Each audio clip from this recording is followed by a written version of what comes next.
Hello ladies and gentlemen, this video is mostly for the small handful of you who have watched through all or part of my series comparing different aspects of Breath of the Wild and Tears of the Kingdom, but if you haven't seen any of them, feel free to stick around. I'll fill you in on the necessary details as we go. In the months since Tears of the Kingdom released, I've compared how Breath and Tears tackled 9 different elements of gameplay.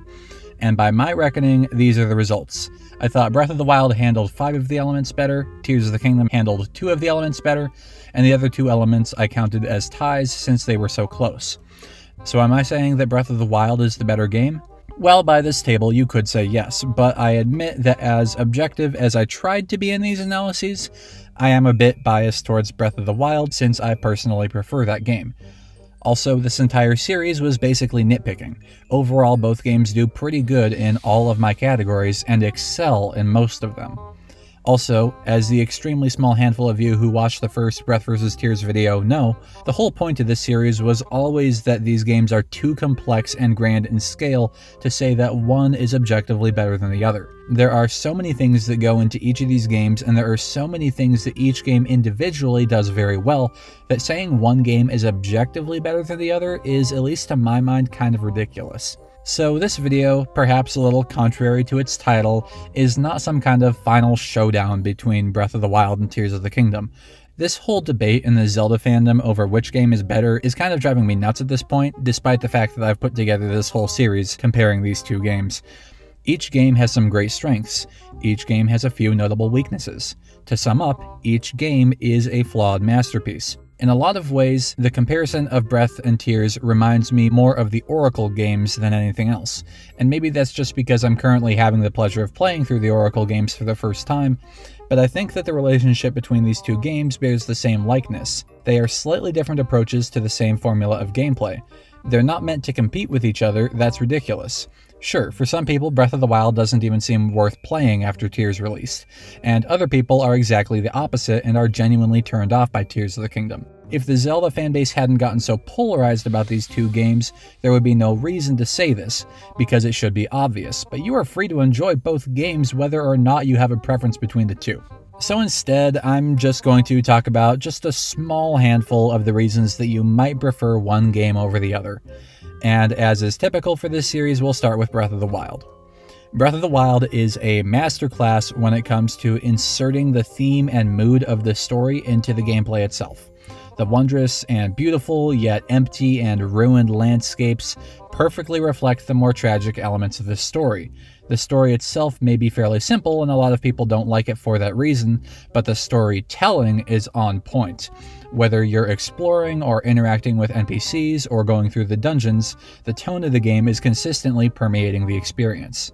Breath is also less frustrating than Tears when it comes to a lot of mechanical elements. You don't have to custom fuse every arrow individually because you just have arrow types.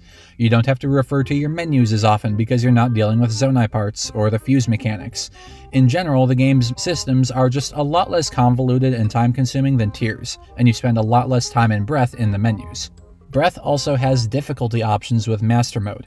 Neither of these games are outrageously difficult, so it's awesome that for those who want a real challenge, Breath of the Wild provides one. I know that we've just covered this one on the channel, but Breath of the Wild is also, in my experience, much more replayable. The starting area is shorter, and it's a lot more feasible to just go assault Hyrule Castle early than it is in Tears. That means that you can sort of set your own pace and decide for yourself how long you want your second playthrough to be, and how hard you want the ending to be. On Tears of the Kingdom's side, Tears has a lot more creative potential than Breath. Abilities like Ultra Hand and Recall and Fuse allow for some really creative ways to tackle problems in the game. The zonai parts that are used to make vehicles are something that I never really messed around with a ton, but for a lot of people that's the main selling point of the game. There is no denying that if you're looking for a creative outlet, then Tears is going to be a better choice for you than Breath. Also, Tears has a lot more content. It's just got more stuff in it for you to do. More quests, more shrines, more dungeons, more Koroks. You can play Tears for a lot longer than Breath without running out of stuff to do. Tears also, generally speaking, has better boss fights. Not all of them are great, but there's a few that are really good, and the final boss is absolutely next level. I am someone that prefers Breath of the Wild, but I'm not going to pretend that it's objectively better than Tears of the Kingdom. It just does better than Tears of the Kingdom with regards to the things that I care about. I love Breath's strong sense of game identity that permeates its game design, its open world, and its storytelling. And I really appreciate that this game never frustrated me with its systems and mechanics. Tears did occasionally frustrate me, particularly with its menu setup. If a game frustrates me because I'm bad at it and I need to get better to progress past some obstacle, that's fine. But I take issue when the problem is with the game instead of with me, because I can't fix the game itself. But for a large percentage of you guys, the additional frustrations in Tears of the Kingdom are well worth it for the benefits that game brings. Before I'm done with this though, there's a few other related but separate ideas that I want to mention. First, Breath of the Wild is the OG game. It was very impactful at the time it was released, not only for the Zelda series, but also for the open world genre as well. Tears of the Kingdom never reached that height, but only because it is so similar to Breath of the Wild. For this reason, I think that Tears of the Kingdom absolutely deserves to be as controversial as it is, but at the end of the day, the quality between these two games is comparable, even if Breath was at one time more impactful than Tears of the Kingdom could ever be.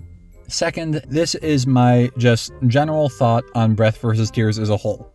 Tears of the Kingdom reaches higher highs than Breath of the Wild, but it also reaches lower lows.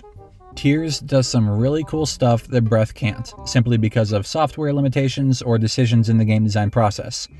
Ultra Hand is something that never could have made it into Breath of the Wild, and with Breath's emphasis initially on exploration and the open world during game development, it's unlikely that Breath's dungeons or boss fights could ever have done a lot of the stuff that Tears' dungeons and boss fights do themselves. However, Tears also makes more mistakes. There's plot holes in the story, and while the game's story overall isn't bad, the way in which the story is told doesn't really fit the story that well. As I've stated before, there's frustrating elements of the menuing systems, which is something that really should have been worked on in Tears since Breath's menus also border on frustrating at times, but instead it just got worse in Tears. Also, the way Tears tackles exploration has some really cool ideas behind it, but at the end of the day, Tears' approach to exploration is fundamentally flawed on multiple accounts, whether it be the over-ease of travel, or the design of the depths, or the lack of unique content in the Sky Islands, or whatever else. What I mean by all of this is that there's a lot more variance in quality in Tears. There's some ways in which it clearly ascends beyond the scope of what Breath of the Wild was trying to do, but there's also some notable elements that are quite a bit worse than Breath ever gets. So in conclusion, actually, no conclusion. You guys get the idea.